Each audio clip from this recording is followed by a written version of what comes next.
tuned to KSQD Santa Cruz. This is State of Mind, being human and living well. And we're broadcasting on 90.7 FM or live streaming over the web at ksqd.org. I'm your host, Deborah Sloss, licensed marriage and family therapist. And along with my guests, we're going to be talking about cultivating the skill of compassion. While many of the past State of Mind programs have focused on mental illness, in this program, we're focusing on skills and techniques that support mental wellness. Today's topic is about the cultivating of compassion for oneself and for others.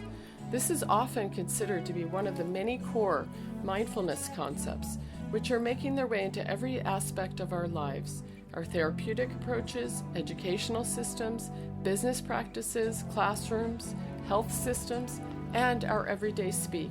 Today, we're going to talk about the mental health value of learning how to be more compassionate, first with yourself and with others. With me today to talk about this are Venerable Tenzin Shoki and Patrick McGinn. Venerable Tenzin is a Buddhist nun, activist, and teacher of both Buddhist and secular programs. She loves bridging the worlds of Buddhist thought, current events, and the latest research in the field of positive psychology. She describes the first 20 years of her spiritual path as meandering and haphazard until she bought a one-way ticket to India in early 1991 with the intention of meeting His Holiness the Dalai Lama.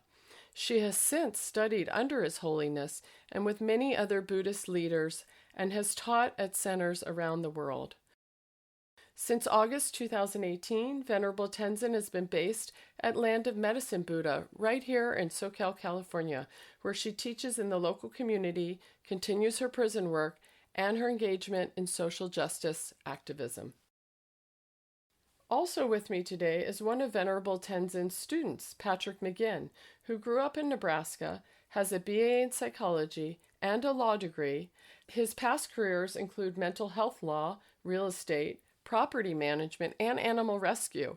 He's been living and working at the Land of Medicine Buddha in SoCal since January 2018. First as a volunteer, and for the past year as a full-time spiritual program administrator. So welcome. Thank you for being here with me today. Thank you so much for inviting us. Yeah. Thank you, Deborah. Glad to be here. Yeah. So could you tell me a little bit more about what compassion training is and what you're actually trying to help folks learn and why? Yes, so this compassion cultivation training is a program that was developed at Stanford University at the request of His Holiness the Dalai Lama, who wanted to bring the very traditional compassion practices taught in Tibetan Buddhism to a wider audience. So he made a request that the group in collaboration with a Buddhist scholar develop a very secular program for compassion training.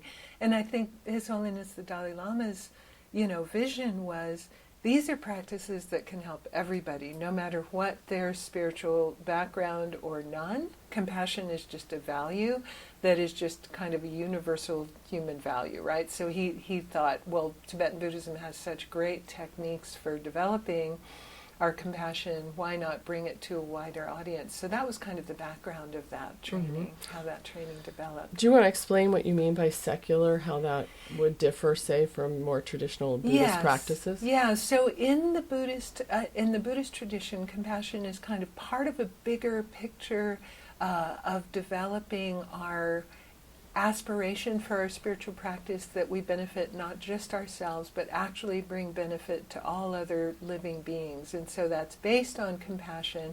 So it's not so much an end in itself ultimately, although it's a great spiritual quality to develop, but it's kind of seen in this bigger context of our motivation for our practice, life after life, right, culminating in enlightenment. So that's a very Buddhist idea. So if we limit our compassion training to just that context, not that many people are going to be interested in the ultimate spiritual goals of Buddhism. So if we take the very same training kind of out of that context, then developing our compassion is the end result of that training, and in and of itself is such a worthy goal. So for both mental and kind of, physical health. That's right. That's right. And for now our relationships and our community and on and on like that. Absolutely. Mm-hmm. And I think, we all can easily understand how becoming more compassionate helps us have more of a harmonious world, right? That's pretty clear. It also ends up making us happier. There's been a lot of studies now in positive psychology that all of these pro-social emotions are a huge cause of happiness, social connection, which of course is really enhanced by more compassion towards others in our lives. And now there's a growing body of research about just the health benefits. We say that compassion training, now in the context of modern science, we have different language. We say it activates the soothing emotional regulation system in the body, the parasympathetic nervous system, which has all kinds of health benefits and counteracts stress and so forth. And so that's, there's a growing body of research on these compassion training programs and the actual benefits just for ourselves, not just for our immediate, family and friends, all the way up to world peace, but even just individual health benefits. So it's kind of just a bonus all the way around. Right? Yeah, it sounds like it. There's no drawback, really. I found myself really wrestling with some related but different concepts. And so I was, wondering if you want to talk at all about how compassion differs from empathy and also from sympathy. Yeah, and that's a great question. We say, actually, there's a researcher called Tanya Singer, and she presents a pathway where empathy can lead to compassion. And so empathy has kind of two domains. Sometimes we distinguish affective empathy, which is just an emotional resonance that we have with another's emotional experience. And we all have that. As human beings, we're hardwired to have that. You see a total stranger crying in public and you emotionally resonate. You're like, oh, you wonder what's going on with them, but you have this immediate emotional resonance.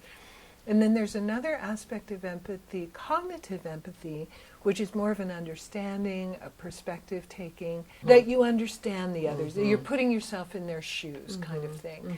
So these can lead to compassion. They're kind of the basis for compassion. And so the difference is, with compassion, on the basis of this empathy, this emotional resonance, this perspective taking, then you have a wish to relieve the suffering. So that's kind of the distinguishing feature of compassion is then on the basis of either understanding or resonating, or hopefully both, we say it's nice to have both that emotional resonance and the understanding, then you have this wish that that person's suffering can be removed. Compassion can lead to altruistic actions, but that is dependent on so many other factors. Can you help? Is it the right time to help? Are you in a position of doing something to help? That's a whole nother story. So it doesn't necessarily involve action? Doesn't necessarily. But it might. But it might. And it does mean that you have that wish to relieve the suffering, either of the other, or ourselves, because we talk about self-compassion too. Okay. Yeah. Patrick, I'd like to turn to you. I understand you're a student of Venerable Tenzin's, and that this class you took on compassion was not your first class. Can you share with us a little bit about how you became a student of Venerable Tenzin's and what was going on in your life at the time that made you want to take a class like that? Yes. Well, I started working at Land of Medicine Buddha a year ago, and Venerable Tenzin came after I had already started working there. And part of my duties there are to support the teachers and their classes. So what's different for you about, as you've been doing this work, cultivating compassion? Well, when I first took the class, I actually didn't quite get the idea that it could be life transformative.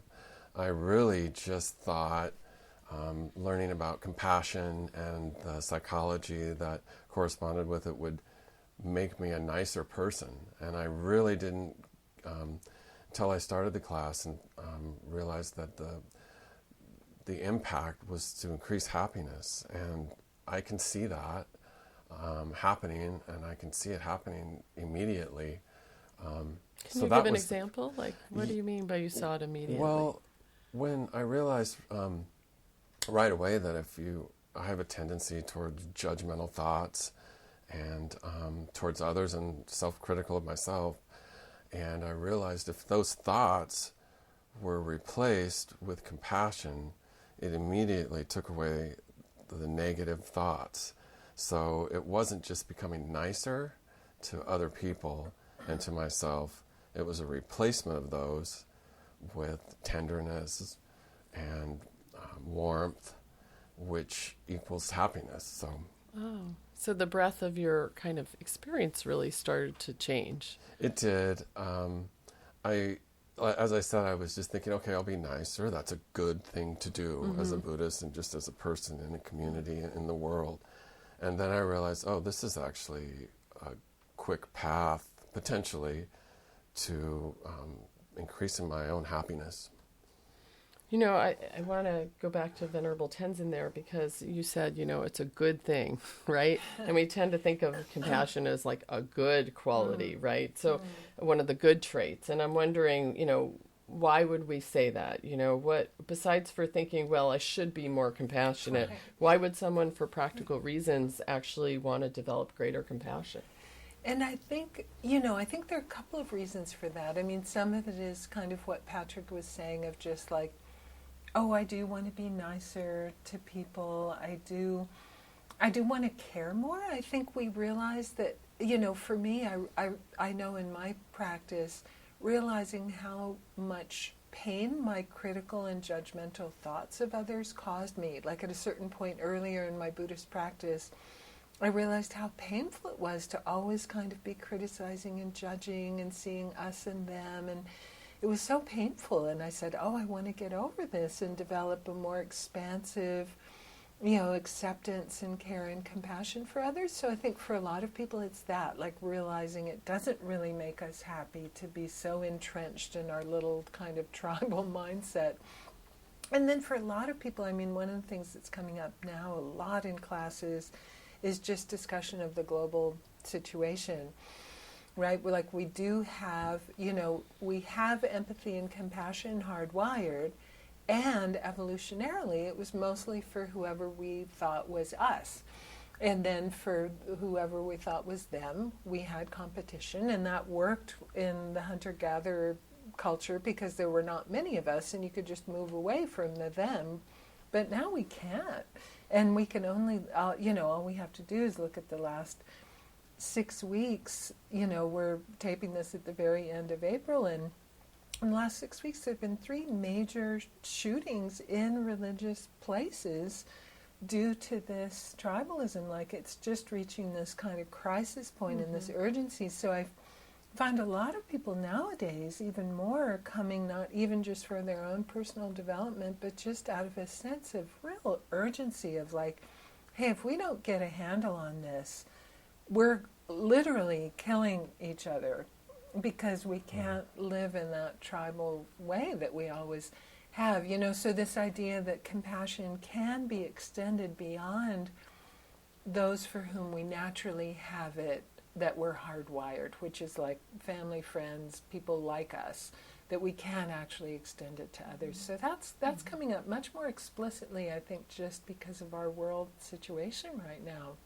Well, as you bring that up, it makes me think about just my experience working with clients and how often people feel almost overwhelmed by their empathy or compassion, or they go into a shutdown and ignore it all, and I can't really read the news or listen to it, and so I'm wondering if the skills that you are actually trying to teach people, and also a lot of times working with people who do suffer from mental illness, you could almost redefine that as high sensitivity. That's right. In many cases. And so I'm wondering if the skills that you're teaching people in this class about cultivating compassion would actually help them in any way process that information, and how. And that's such a great point. I mentioned Tanya Singer, this researcher, a little while ago, and she has this paradigm where she says empathy can lead to compassion, or it can lead to what she calls empathic distress.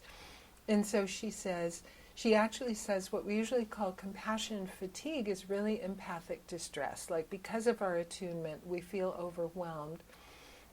And one way of dealing with that is increasing our capacity, which is what we're doing with the compassion training, so we're not so overwhelmed. I mean, there's many, many ways of resourcing so that we don't go to that empathic distress, which, as you say, often manifests as either this overwhelm, we're flooded with the other's emotion, or we just shut down completely, and sometimes it's sequential. We're overwhelmed and then we shut down, right? So sometimes it's like that. So a lot of the skills that we learn in the compassion training are actually strategies so we don't go to that empathic distress place, that we're able to hold more of the awareness of the suffering of others, with conceptual understanding, and then with just kind of, it's like working out at a gym. We've just, increased our capacity to actually really hold that and then balance the empathy. One of the ways we become flooded in the face of others' suffering is sort of taking it on and becoming, overwhelmed by it because we don't have the perspective. This is another suffering. As one of my friends said recently, it's not like if somebody's crushed by a rock, you crawl under the rock with them. The point is to be outside, taking the rock off. And another metaphor that's often used, like, put your own oxygen mask on first. So there's no point in getting overwhelmed by other suffering. We need to keep a stance where we can actually engage and try and do something to help.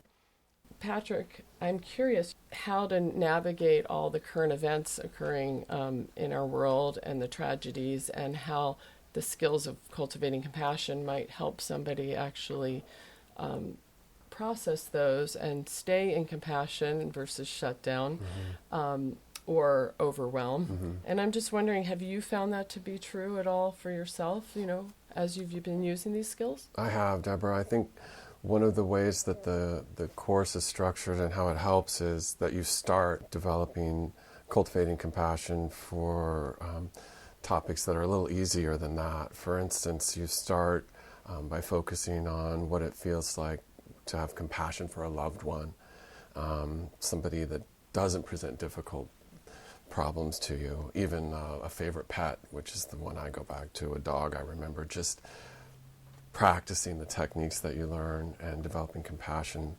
for a loved one before you move on to more difficult subjects. Back to the gym analogy, you don't go for the big weights of somebody that's perhaps a terrorist or someone that you have aversion to until you've practiced a little bit more on loved ones, and then self, in my case. Mm-hmm. Could you give an example of some of those skills might be that you would use? Well, yes. I think that when you can do a guided meditation that the Course provides as well, starting with a loved one, and just takes you through seeing the person, thinking about the qualities that they have, and what you want for them, that you want them to not have suffering, that you want them to receive warmth and tenderness and care, and actually visualizing and seeing them. That's one way to start. And you also mentioned about working on compassion for yourself. Can you talk about what kind of skills you might use in practicing that? There's some techniques. One of them is realizing when there is, in my case, like self-critical thought, which I mentioned, and feeling inadequate. And well, you're certainly not alone in that. Right. And when that's happening, to become aware of it. And a lot of times for me, that happens when I wake up a lot. I just tend to wake up with anxiety, and realizing that that's happening, I will place one hand on my heart, one hand on my stomach, and this is from the class. I learned this technique. It's to say to myself, this is a moment of suffering. I'm experiencing anxiety about the day, about my life. The world is full of suffering. May I bring kindness to myself, and may I bring compassion to myself. And sitting with that, and feeling whatever feelings are there, which is sadness and maybe some grief and some mourning. And then I think how it also applies to having it expand to the more difficult situations is relating to the idea that everyone's suffering.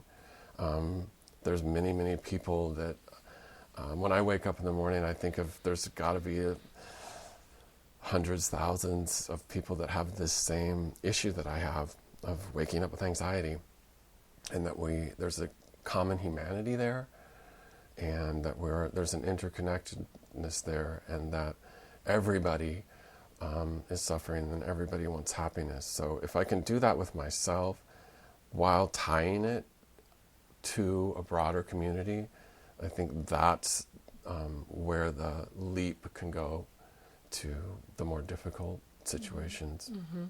And also how important it is always to remember we are not alone. You know, in those moments that usually that perception of aloneness amplifies our suffering. So it's interesting that you use that, you know, specifically to remind yourself and to connect that suffering is shared by other people. KSQD thanks Family Service Agency of the Central Coast for supporting this program. Family Service Agency provides counseling and support for people of all ages facing life crises and challenges. You can reach them at 423-9444 to see if they can help you. Thank you, Family Service Agency of the Central Coast, for supporting KSQD 90.7 FM. This is State of Mind, being human and living well. We're also live streaming over the web at ksqd.org. In case you're just joining us, I'm your host, Deborah Sloss, and today I'm here talking with Buddhist nun and teacher Venerable Tenzin Chogkyi and mindfulness student Patrick McGinn, and we're discussing the cultivation of compassion. Back to our interview. What gets in the way, do you think, Venerable Tenzin, of people actually being able to learn and or practice these kinds of skills? Yeah, and it's interesting because two things seem hard for people. One is self-compassion is definitely challenging for a lot of people. And one thing that's challenging is when they actually do start to extend that. We say do it really stepwise and don't go straight to the most difficult person. But sometimes even just hearing that I have to, you know, or that I should, or that part of the program is even compassion for the difficult person, people go straight to the person who's really harmed them. And then they think, oh, compassion means I need to forgive them, let them back in again, or compassion means I'm a doormat and I don't have boundaries. So one of the things that's challenging is to overcome people's kind of wrong conceptions about what comes with the whole package of compassion, that compassion does not mean you're a doormat, doesn't mean you don't set boundaries about people's behavior. It doesn't necessarily mean forgiveness. So there's compassion, and then there's forgiveness, and then there's reconciliation, because I think sometimes we don't want to forgive someone because we think it necessarily means reconciliation and a reestablishment of trust. But that's a completely different question, and I think it's important to divide those two things. And having compassion, even for someone who's harmed us, doesn't mean we condone the behavior, doesn't mean we have to reestablish some relationship with them, right? So I think mixing too many of these things, I think it's really important to keep them differentiated. In fact, the question of appropriate boundaries is so important that a friend and I have actually developed a workshop that we're just calling Compassionate Boundaries to address this, because it comes up with every question is like, oh, if I'm compassionate with that person that harmed me, it means they're, you know, going to take advantage of me again, or they're going to be able to, and all of that. And we're like, no, you can fully wish someone well, wish them to be free of suffering over there, you know, because it's true. There are people that you don't feel are safe to have close to you in your life, and that's completely reasonable, right? And one of the things that's really helpful for even working with the difficult person that we introduce is the idea of looking kind of beneath the level of the behavior that you may not like, to the needs, the underlying needs. And we kind of borrow a little bit in the training from nonviolent communication ideas of like looking at the underlying needs. And that tunes us into that common humanity, like all people have the same basic needs. And if we can see even a behavior that's maybe even been harmful to us or harmful to others that we struggle with is coming from the same basic human needs, then for me, I find in my own practice, the softening is automatic. Yeah. So as we're talking about what makes it hard for people, I'm wondering, Patrick, if you've run into some places where you've found learning or practicing these skills particularly difficult, and why. And I think for me it's back to the self-compassion and just realizing it exposed me to the fact that I'm self-critical and I wasn't aware of it, and so it's about being open to that and accepting of that, and that there's work to be done on myself, and that I'm open to it and grateful for the opportunity. But when you mentioned difficulty and something hard to do, that for me has been the big thing. Like, I actually don't find it as difficult to open compassion up to strangers or to people that I don't necessarily like what they're doing, as I do for myself. I can go beneath the actions of people because of this class, and to look to what needs they might be acting on and have compassion for them, because I can see that. But for myself,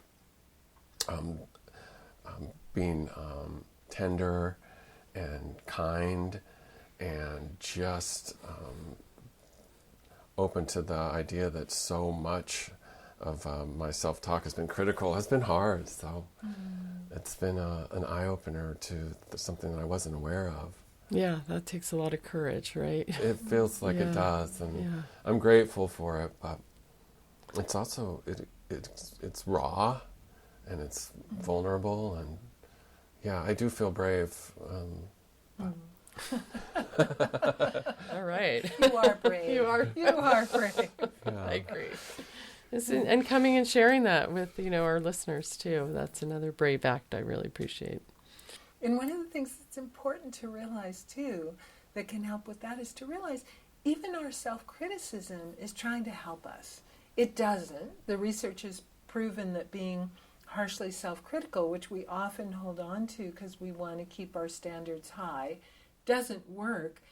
However, when we're self-critical and even shaming of ourselves, it's some way that we're trying to fit in, trying to connect. Trying to maintain performance. Yes, exactly. So we won't be rejected, because the human need for connection and belonging is so strong. So in the same way that our sort of natural capacity to be compassionate to others is a way to connect and belong, even our self-criticism is just trying to fulfill that need to connect and belong. It happens not to work, but if we can look at it from that perspective, it helps us not be so judgmental about that. Like, of course we're self-critical if we feel like we've done something wrong. We're so afraid we'll be judged and rejected by others that we're kind of panic-stricken about it. So, or we're ahead of them. Sometimes that's a way of reducing suffering, is that's to right. first beat ourselves up before someone else Before can. somebody else can.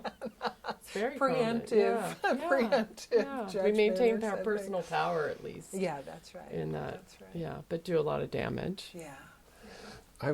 When I'm thinking about your question, and it's actually been quite easy for me to apply the techniques in the class. So because of the results can happen so fast. For instance, I had someone at work came to me, and they appeared to me as angry. That was my assumption, and they had some things to say to me. And my reaction, I was triggered, and my reaction was fierce and pretty close to angry, if not angry. But immediately after that, I was able to drop that story.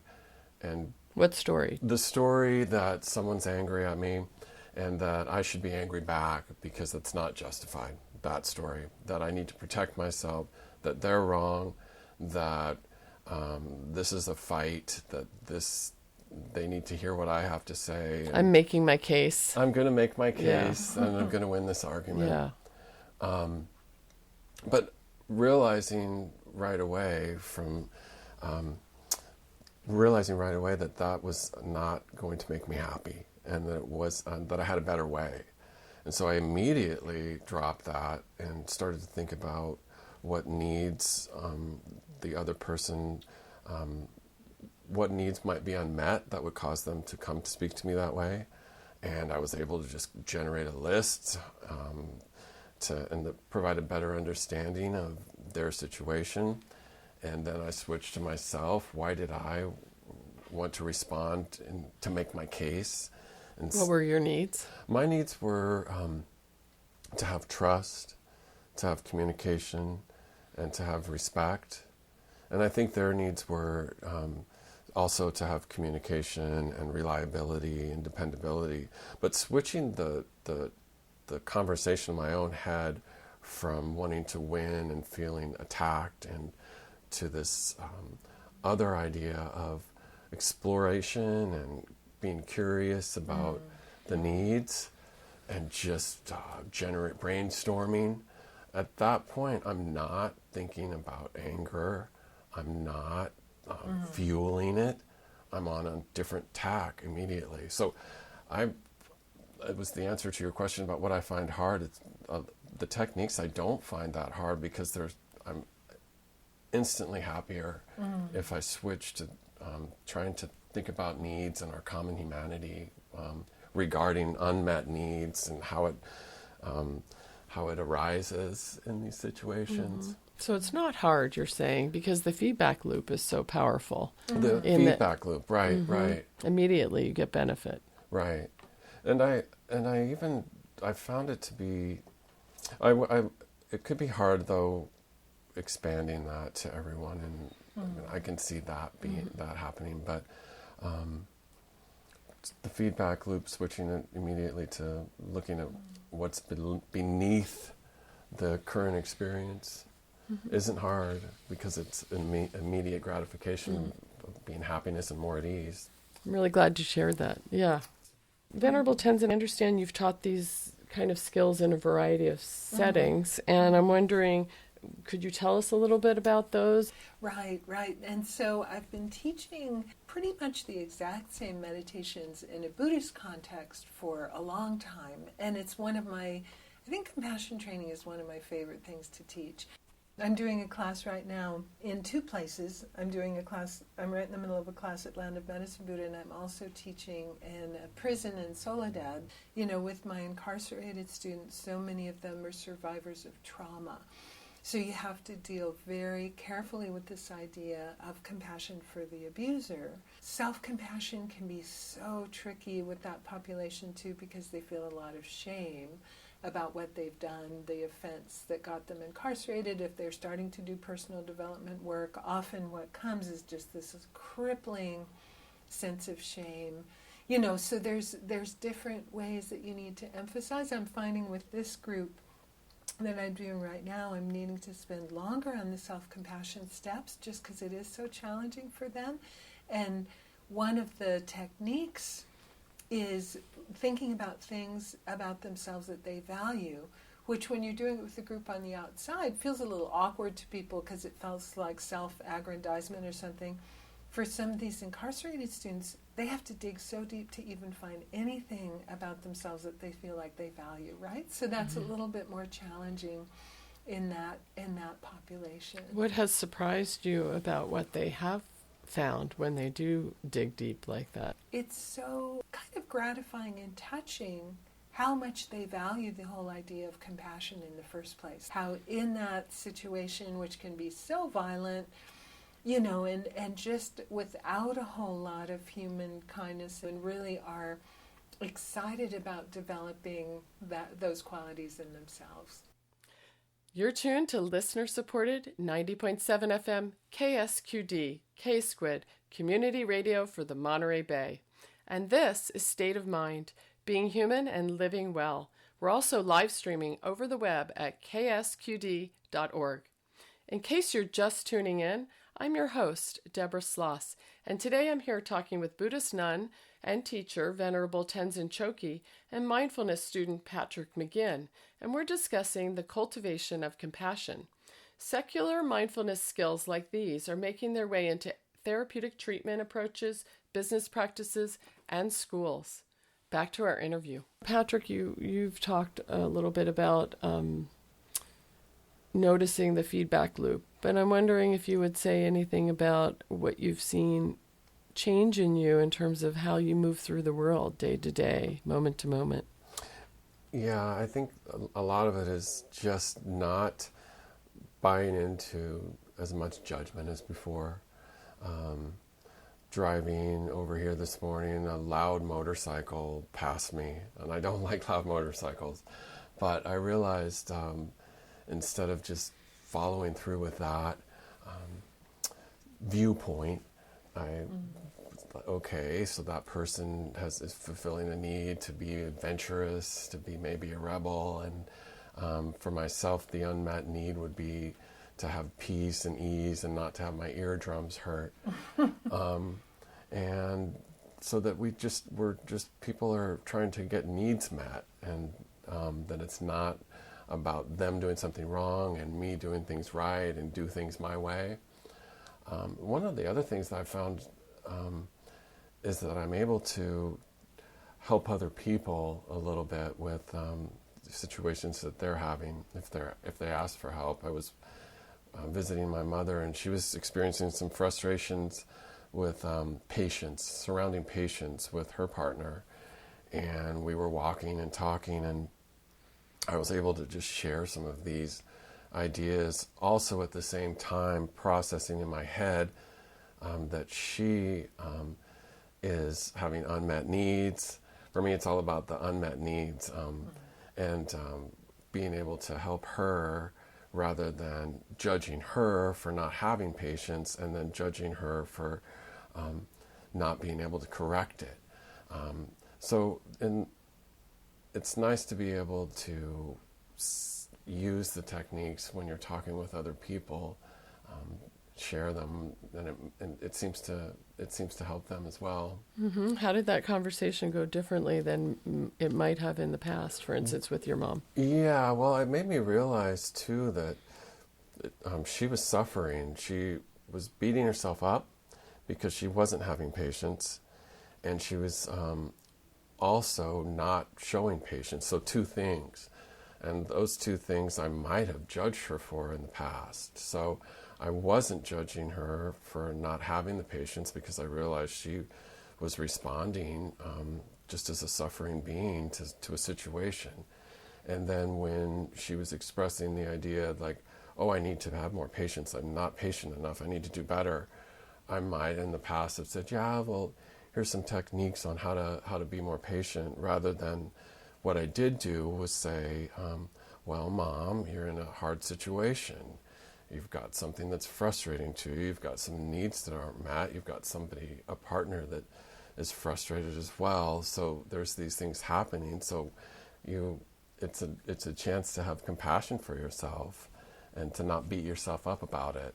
So it changed the whole dynamic of our conversations, where instead of me I was giving advice, but it was advice from a standpoint of realizing validation. Another suffering being, instead of I have good ideas, and yes, you are doing it wrong, and you should try a different way. It was more of just validating her, and it was nice, and she was really happy to hear it, and I felt like it. That's one of the reasons I'm so happy I took the class, because I felt like our relationship was so much different because of the way I was approaching this conversation. And she was really happy to hear it too. And she immediately was just like, oh, you're right. Just relaxed. And I was thinking we needed counseling, but from what you're telling me, you're helping me so much. So I felt really happy that I was able to help somebody, and that it was because of some techniques I learned. That's great. So you really can put those into practice in your life. Mm-hmm. Yeah. Mm-hmm. And you know what Patrick is saying reminds me of something that's really shifted for me recently, and I've been thinking more and more about this idea of like emotional co-regulation, that just the energy that we can bring to any interaction helps. Like we all want to help the people that we love, maybe we want to help the world situation, and sometimes thinking that helping looks like a certain thing that has this concrete result can lead to that overwhelm, because sometimes we feel frustrated. I don't know what to do. The situation's so huge. What can I do? But just kind of showing up and being there with that empathic and compassionate stance with people, I find, is a lot. And so kind of reappraising what helping looks like. And sometimes helping is just showing up and being that presence with someone.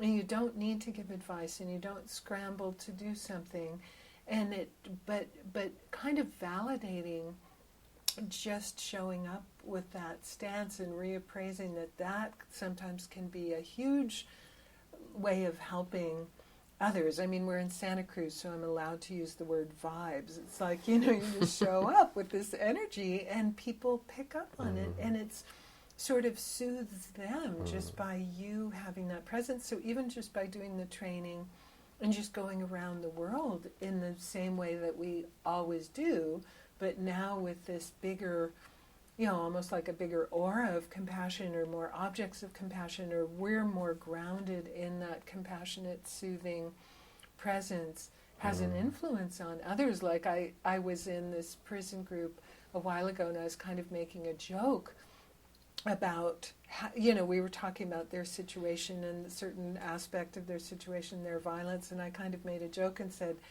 what do I know? I'm just the hippie Buddhist nun from Santa Cruz. And one of the guys was just like, I love it that you're the hippie Buddhist nun from Santa Cruz. He's like, you come in here once a month with that energy, and it just gets me through the whole month.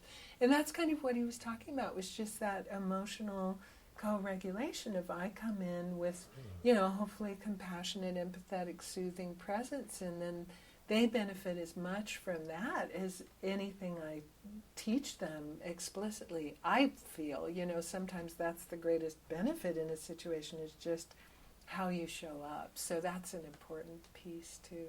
Well, it's interesting, because in psychotherapy they would say, it's the relationship is the, and it's very similar to what you're saying is, you come as a teacher, but it's that relationship That's right. and that you bring, and the energy around that with your students that really helps them, sounds like, learn the skills and be able to pass them forward, as you did, Patrick. Yeah, I think, Deborah, with my mom too, she's a problem solver, and this was a frustrating experience, but she just needed to hear, like, you're going through a tough problem, and you're doing so good, and you're showing up, and it's just a hard situation, so don't be hard on yourself. And she just needed to hear that. So it was nice to be able to say it out loud to her. That's interesting, because so often we have this dialogue going, is it shouldn't be like this, whatever it is, right? And even if we're doing a great job in a really hard situation, we have this sort of something sitting out there saying, oh, and it shouldn't be like this. Right. I guess that's maybe our general cultural attitude about suffering. Yeah, that it's unfair or unjust or all of that stuff. And I think, for me, that's been one of the gifts of Buddhist practice and Buddhist philosophy, and just the Buddhist perspective of, like, what do I expect? It's a mixed bag of both happiness and suffering, and to expect it to be different, because I find sometimes the struggle against what is just completely exaggerates the suffering, and then on top of whatever unwanted experience you're having, you're freaking out that you're having the unwanted experience and struggling against it, which just kind of prolongs it and exaggerates the impact. And if we just drop our shoulders and say, hey, this is what's happening right now, how can I move through it as gracefully as possible, prevent any collateral damage from, like, whatever I'm going through, and then it's just so much easier. Like, our mind just exaggerates the impact so much, and then we're just avoiding even going through just the mixed bag of our experience. So that deep level of acceptance makes it all easier, I find. So kind of like, can we all agree it just is what it is? Yeah, exactly. Let's start there, right? And we'll all be better Yeah, off just from the starting point. Yeah, it's much harder to do sure. than it sounds. Yes. Yeah. Yeah, I want to come back to you, Patrick, because you know, you were able to reach for that skill in that moment of meeting with your mom, and I'm guessing that that's not always easy to do, that there must be some things that you do to try to maintain and sort of keep the practice going so that in those harder moments, those skills are actually there for you to reach for. So do you want to share something about what do you do? Well, we do have a compassion cultivation training alumni group, so the people that took the class, we meet once a month, and we share our experiences, and so that keeps me in touch with what I've learned, and and stay connected with the people that have been in the class with me. The class also came with a lot of resources, articles to read, suggested book readings, and guided meditations, which I mentioned. So those I haven't even gotten halfway through all of that, so I can just pop back into those when I need to. Daily? Weekly? What do you do? Yeah. The guided meditations I do several times a week, and the articles I read weekly as well. So nothing quite as a daily practice, other than the interactions have become internalized, so that's happening daily. So those are some of the things that I do. So not such heavy lifting to be able to keep those skills going in your life, it sounds like. No, it's got traction, and it's maintaining itself. And I'm really focused on, I do as I mentioned earlier, I do the self-compassion practice in the morning pretty much every day when I wake up, and that sets the tone for my day.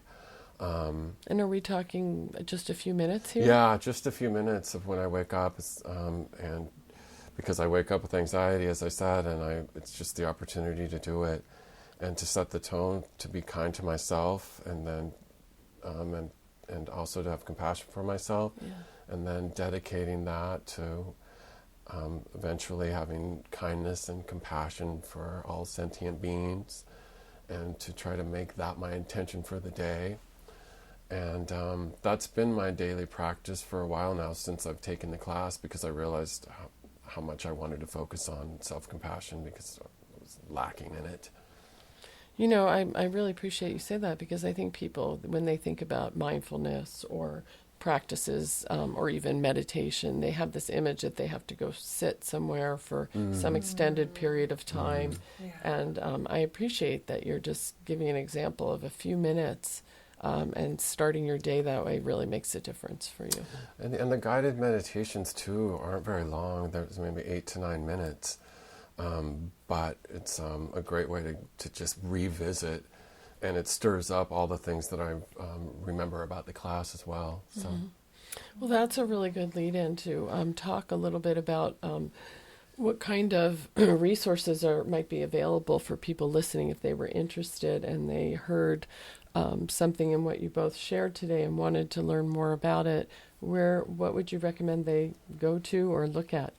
So the organization that kind of sponsors the Stanford Compassion Training is called the Compassion Institute. So if they just Google Compassion Institute, I think it's just compassioninstitute.org. And there's a directory of teachers. There's a directory of upcoming classes. They even have online classes they've started doing. It's an 8-week training, and they've started doing it online because a lot of people live remotely where there isn't a teacher nearby, so that's an option too. And that's specifically the Cultivating Compassion class? Yes, that's the Stanford one. So that's the organization, the Compassion Institute. One of the founders of that training, who is a Buddhist scholar named Geshe Thupten Jinpa, wrote a book called A Fearless Heart that explains that. So if people want something to read, that book goes through all the steps, and he's one of the founders of that training. There's also a group that was involved in the original training called Sea Care, at Stanford, and that stands for the Center for Compassion and Altruism Research and Education. They've got a website. They've got lots of events going on, a lot of them at Stanford mostly, but then they also sponsor different symposia and different activities, all on the topics of compassion and altruism. So, pretty local, just right there at Stanford, so we're in a really good area for this kind of thing. There's also a group at UC Berkeley called the Greater Good Science Center, and it's a group. It's one of my favorite websites. One of my favorites, too. And they cover everything, parenting, Everything. relationships. Yeah, absolutely. And so it's a group of people studying positive psychology, and as I said before, so much of the source of happiness is social connection, and so they have a lot about compassion, empathy, and altruism, and a lot of articles. What I love about them, you don't have to go to all the original research articles. They do like this compendium of research, and then they'll write an article kind of summarizing some of the latest findings, and they have an easily searchable website, and they have podcasts on there and just tons of resources. Yeah, one of the podcasts worth mentioning probably would be the one on self-compassion that's by, I'm blanking right now. Kristen Neff, thank you. And it's like a 20-minute podcast that's really great about that concept. That's right. And one thing I'm listening to right now that I'm finding super interesting is a free podcast series. I think they actually have video also. I'm just listening to the audio recordings by Sounds True, and it's called the Self-Acceptance Project. And so Tammy Simon of Sounds True has these half-hour interviews with people like Kristen Neff, who's devoted her whole research career to self-compassion, with Brene Brown, who works so much with vulnerability, Kelly McGonigal, who's one of the founders of the Stanford Compassion Training, who's a neuroscientist and really studying the neuroscience of compassion.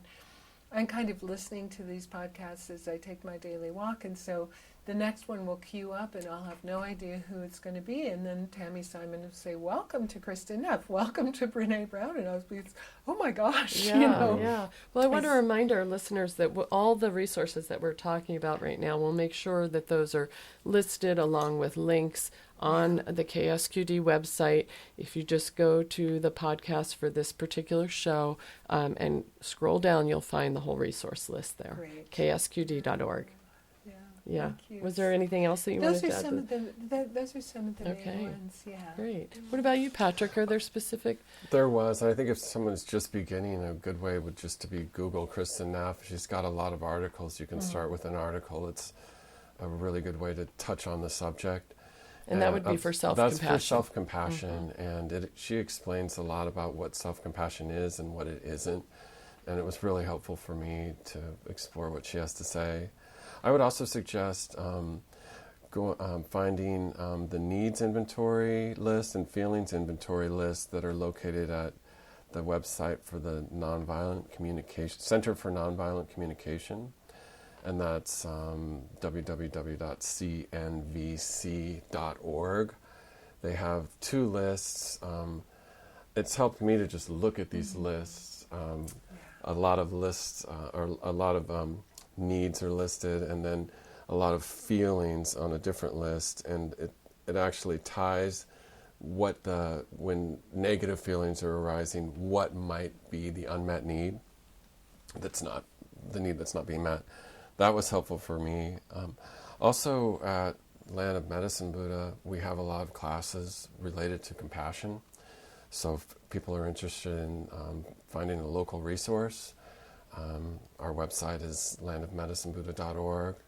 Well, we're trying to create kind of a whole ongoing offerings around the topic of compassion, like as just one of the things that Land of Medicine Buddha offers, not only the 8-week compassion cultivation, but these follow-up day-long workshops. And Sunil Joseph, who Patrick mentioned, is a friend of mine who's a nonviolent communication teacher. So we've been collaborating and co-teaching for about a year. And there's a big response to our day-long workshops, so I think they will be ongoing with different topics. In fact, we want to do another day-long just on the topic of self-compassion. That'll probably happen sometime in the fall. Okay, great. Yeah. Great. Yeah. And also compassion cultivation training, which is what we've been talking about, that's going to be offered on an ongoing basis as well, Yeah. probably 2 times a year. And So then- people could go to the website and see Yeah. when the next one is up. And are those usually prerequisites for those one-day follow-up? No. Oh, okay. So Those people are can open. start anywhere. Yep. Great. That's right. Mm-hmm. And there's another one starting in September that's an 8-week class. 2 teachers will be co-leading, and that's mindfulness-based self-compassion. They're both certified teachers, so that's beginning in September. So there's a lot of resources at Land of Medicine Buddha if people are interested. Yeah. Well, I just want to thank you both so much for coming in and sharing your experiences, your stories, your Oh, thank wisdom, and your compassion. Thank Thanks you. so Yeah. much, It's a pleasure to Deborah. be here. Yeah, really fun conversation. This is my favorite thing to talk about, so thank you for the opportunity. Yeah, it's been great. Thank you again to my guests today, Venerable Tenzin Choki and Patrick McGinn. And thank you for joining us here on State of Mind, Being Human and Living Well. I'm your host, Deborah Sloss. For more conversations about mental health and wellness here on the Central Coast, join me on the first Sunday of every month from 6 to 7 p.m. right here on K-Squid 90.7 FM. All State of Mind shows seek to educate by featuring personal stories of mental health recovery and wellness, and the sharing of resources. So if you have a topic idea or you have a story to share, email me at debra.stateofmind@ksqd.org. Special thanks to my co-producer Lauren Fine for lending her technical expertise along with her general wizardry to help bring this show to you. Also thanks to acoustic guitarist Adrian Legg for composing, performing, and donating the use of our theme music. If you like what you're hearing, help us keep it going and go to the donate button on our website. Donations of any size really do help. Become a supporting member, or if you have a business, consider underwriting a program and go to the Support Navigation tab at ksqd.org. You can also find more podcast episodes of this show there by typing State of Mind in the search bar. This is listener-supported community radio for the Monterey Bay, KSQD, Santa Cruz. Just remember, 90.7 FM, K-Squid, your ink spot on the dial. Stay with us.